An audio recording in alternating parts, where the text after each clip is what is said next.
Welcome guys, this is Engineer Vakas with another video for Project Management Fundamental Series, and in today's video we are going to discuss about project management knowledge area top number 1, scope management. There are multiple knowledge areas like scope management, time management, cost management, procurement management, risk management, quality management, communication management, stakeholder, and all these knowledge areas are going to integrate to compile your project schedule. So in today's video, we are precisely going to discuss about scope management with the perspective of construction industry while having examples of pipeline construction projects and building construction projects. So let's start. The scope management knowledge area starts with the planned scope management, right?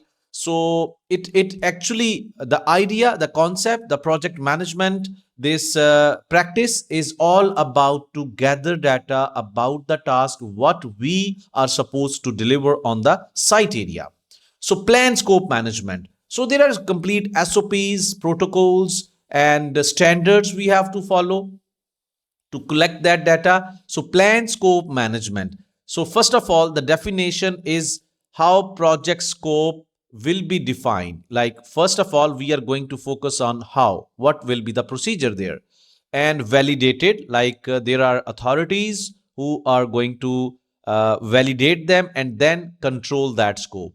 It established the methodology, like construction methodology, responsibilities, who is responsible for that approval, and documentation standards for scope management. Within this planning phase, we are going to start gathering data about our project, and the first process under scope management is plan scope management.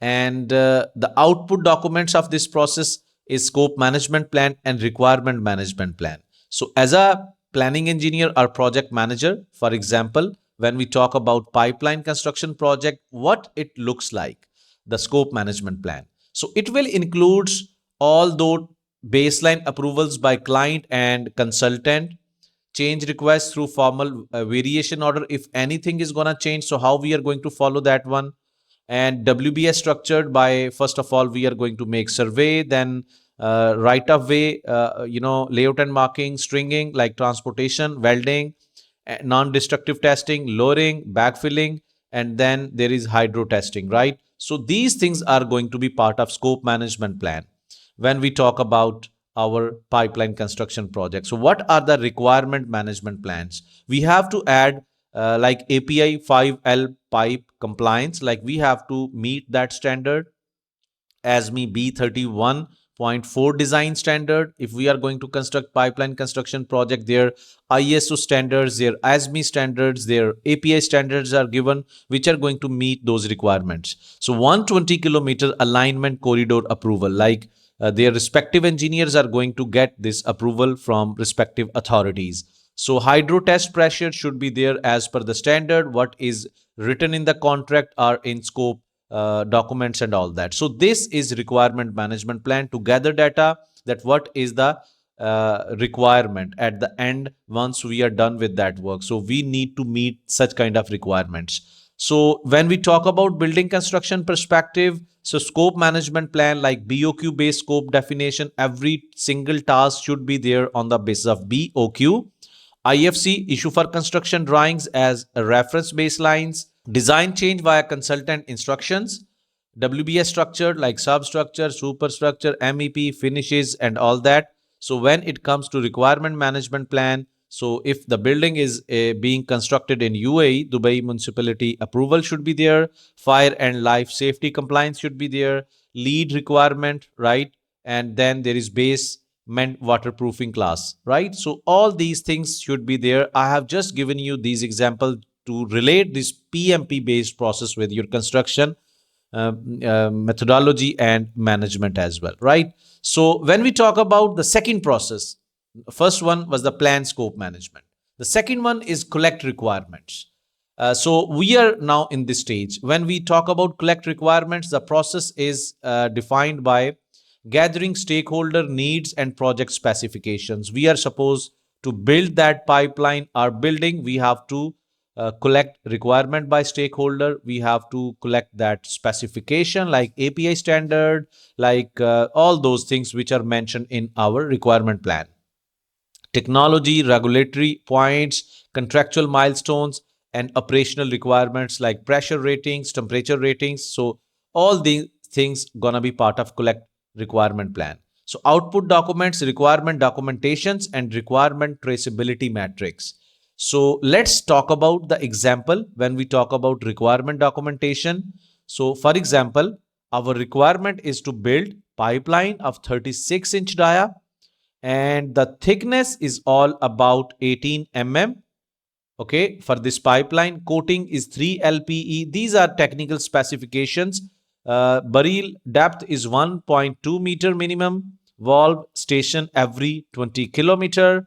So these are our requirements. Requirement documentation is going to carry all of these things. So practically you can just imagine, and that is how the template will look like. Requirement column, requirement id, source, like from the contract we will come to know about this requirement. From client specification document we are going to come to know about this document and requirement. This is part of commissioning, this is part of procurement, right? So that is gonna clear a lot of your concepts as a planning engineer, as a project manager, and construction management. And I want ask you people to just write in the comment section area about your discipline, how much value you are getting through these videos.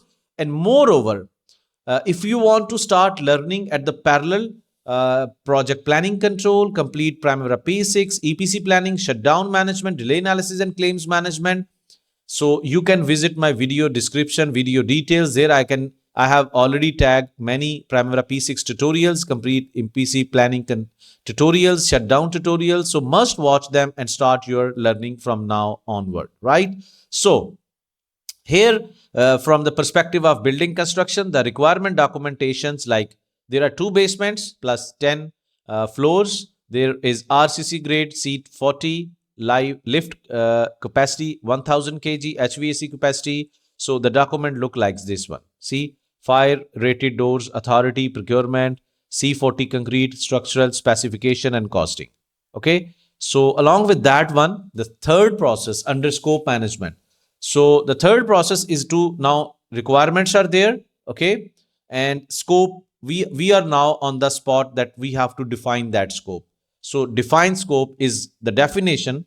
Now once we have gathered, collected all of that data through plan scope management, through our collect requirements, right? Now we are going to define, we are going to convert that raw data into a sequential data. So we are going to define our project deliverables, and we are going to clarify what is included in our project and what is excluded. So that is very important thing, right? So output documents, project scope statement. And so this project scope statement is something where we are going to mention our deliverables with acceptance criteria, that how we are going to verify those deliverables, what are the SOPs we are going to apply to verify those project deliverables, right? So let's talk about from the perspective of pipeline and talk about the project scope statements. So let's suppose in this document, it will be mentioned that this pipeline construction project is going to be 120-kilometer pipeline installation. There are 6 valve installations, hydro testing and pigging to make sure, hydro testing is to make sure about pressure ratings, pressure holding capacities, and pigging is to just check about the rusting and all that. Pre-commissioning, okay, excluded. Product pumping facility, like it's not part of our project. Land acquisition is not part of the scope. And the fourth step is we got this scope statement. Now just make your own notes. Let me share with you. You can do this one, plan scope management. Okay, plan scope was about, just write that thing. Okay, and then there is plan scope management. There is create collect requirements. Collect requirement is going to give you a one step ahead clarity. Then define scope is going to convert that raw data into deliverables, into scope statement. And now you got a sheet scope statement. Now this is scope statement. Okay. And now with the help of this one, create WBS WBS work breakdown structure, you will be developing scope baseline. Okay, I want you people to draw such kind of flow chart. It's very easy to connect each and every part.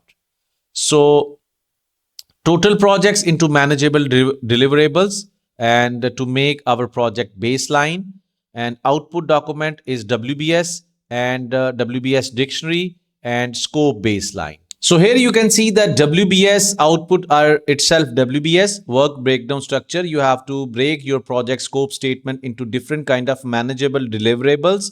Then WBS dictionary, there is an extra information like remarks are there, comments are there, and relevant information, and scope baseline. So let me share with you Primavera P6 dashboard, how it will look like. So this is our pipeline construction project. You can see that we have divided into mobilization, sleeve installations. So there are sleeves, pipeline. We have created into two sections, and this is called scope baseline to divide our project into manageable different kind of deliverables. So this is our work breakdown structure, and if we are going to copy it into the Word document, it would be called as scope baseline. So after that, we are going to load this data into Primavera P6. So we talk about in pipeline, there is engineering, procurement, all these are manageable deliverables we can create within Primavera P6, like the way you have seen just a moment ago. And these are the major deliverables. This is called scope baseline. When we are going to add into Primavera P6, that will be WBS dictionary. So WBS for building construction projects, there is substructure, superstructure, MEP, finishing, external works, and all that, right? So then there is validate scope. So validate scope is acceptance criteria, how the work is done on the site area. Now there are QA/QC people, there are SOPs guided by the QA/QC managers, company HSE policy, company quality management policy, right? That how this concrete should meet those requirements, the steel fabrication should meet those requirements, or must meet those requirements, so that we are going to consider them in the box. We are going to set this is accepted, this is rejected. So that is validate scope. So ensure work meets contractual requirements, output accepted deliverable. You are getting paid when you are going to submit that payment milestones, like we have done this work, then if that work is accepted, then you are liable to get that payment. Change request, if meanwhile anything gonna be changed or you are not going to qualify for the accepted deliverable, you have to rework and you have to submit the change request. Work performance information, ultimately if that is accepted, you are going to produce progress reports, and those progress reports are called work performance informations. So pipeline, see, hydro test witnessed by client, NDT report signed, mechanical completion certificates issued. So there is control scope again. Now after this validating of scope, so control scope means the project scope and managing changes. Like we have already defined our project baseline. Now we have to control that. We have to avoid from adding any extra work into this project baseline. That is called additional work. So another terminology will be used called scope creep. Okay. So we are going to freeze that scope. If we need to change anything, we have to follow change management. So output documents approved change request through change management procedures, and updated scope baseline, what we have gone through. So the panel which is going to give the verdict on the basis of this scope change, they should visualize what we have gone through so far, how much project is just completed, right? Just to make this idea clear, they need to destruct anything, or everything should be there, and then all these documents should be there. Variation order, like that variation order is going to present how much work is gonna be added into this existing baseline, and how this added scope of work is going to impact on our project. So pipeline examples, for example, there is change request, additional 5 kilometer rerouting due to environmental constraints. So they are going to produce that change request document, get approval, and then finally they will be submitting this one, right? So they are going to make this variation order, how much impact on this extra work, $2 million and extra 30 days, And finally, you can see these processes step by step. And before narrating all of these things, I would request you people to subscribe this channel, and moreover, watch my Primavera P6 project planning control videos, and don't forget to miss any video out of this playlist series, right? So right now you can see over here, I'm just going to give you a nutshell overview like scope management plan, main output scope management plan document defines the process, collect requirements, requirement traceability metrics, specification codes. Define scope is going to explain about scope statement, scope baseline, acceptance criteria, change control, and how we are going to do that one. This is something in nutshell. You just memorize this slide and it is going to clarify many ideas. Then go into the deep side and just document all of those things step by step, which I have narrated. I hope this video you will find at high end of valuable things, and it is going to add much more value from the perspective of project planning control. Do comment in the comment section area and let me know how much valuable today's content was. See you in my next video.